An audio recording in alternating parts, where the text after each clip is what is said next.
I've actually just read the transcript published on the president's website, so far only in Russian, and it's a very nuanced statement that, in fact, he has made.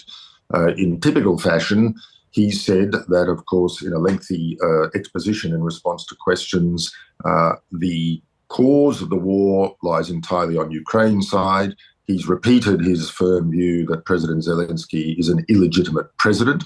But he has said he is happy, in the interest of seeing a conclusion to hostilities, to sit and talk with anyone, including Zelenskyy, if that is the person Ukraine sends to negotiations. But he's made the very, very important distinction between the person with whom he would speak and the person who would have the authority to sign any kind of deal. So once again, Putin is leaving himself plenty of wriggle room here, and I think is playing for show, wanting to underscore that it is not Russia which is blocking progress, but rather Ukraine. With those nuances in mind, then, it is still a pretty big change in his position on meeting the Ukrainian president. How do you account for that, Peter? Well, I think it's a rhetorical flourish. I think he's clearly wanting to keep signalling to President Trump that it is not the Kremlin which is the obstacle, but rather Ukraine.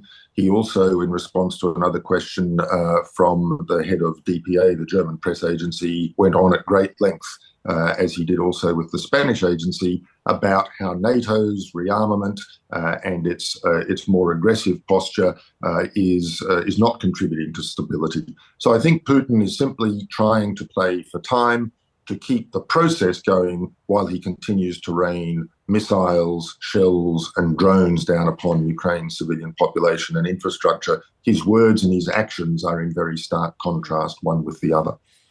So the Russian president also had comments on the Iran-Israel conflict. Apart from offering to mediate between the two sides, he also had advice for Donald Trump as he decides what the US's next move will be. What do you make of what he said on that? Well, again, I think he's walking a very delicate path here. Russia and Iran signed a 20-year strategic partnership in January this year, and Putin, again, in this press conference, was at pains to point out that that does not include any guarantees of mutual defence assistance. He has urged caution. He has underscored that Russia has interests in Iran, of course, and stands ready to facilitate the continued peaceful development of Iran's nuclear program. It, of course, helped build the reactor in Bushehr, and I think that is also a signal that Russia has strategic interests. Putin is absolutely opposed to regime change, particularly from without, but I think he also recognises that Russia, to use a term of current art, doesn't have as many cards to play in this particular case as it might otherwise wish. So I think, again, it's a signal to Trump.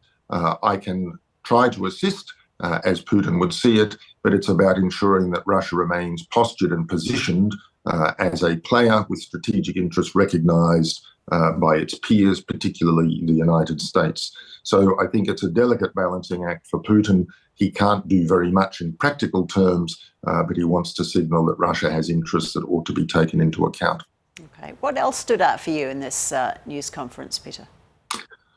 I think one of the other interesting elements of this was the diversity of representation, but particularly the presence of the heads of the state press agencies of China, Vietnam and Indonesia. And of course, President Prabowo has just arrived in St. Petersburg and will be meeting Vladimir Putin tomorrow.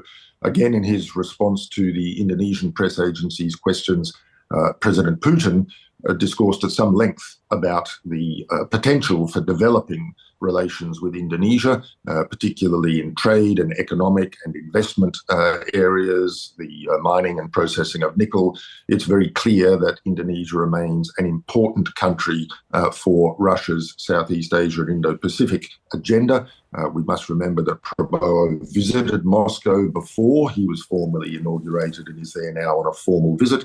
So I think this is, to me, another interesting illustration against the backdrop of recent developments about Russia exploring the potential for basing long-range strategic air assets in Indonesia, in Biak province, that we need to keep an eye on. We should not assume that Russia is focused solely upon Europe.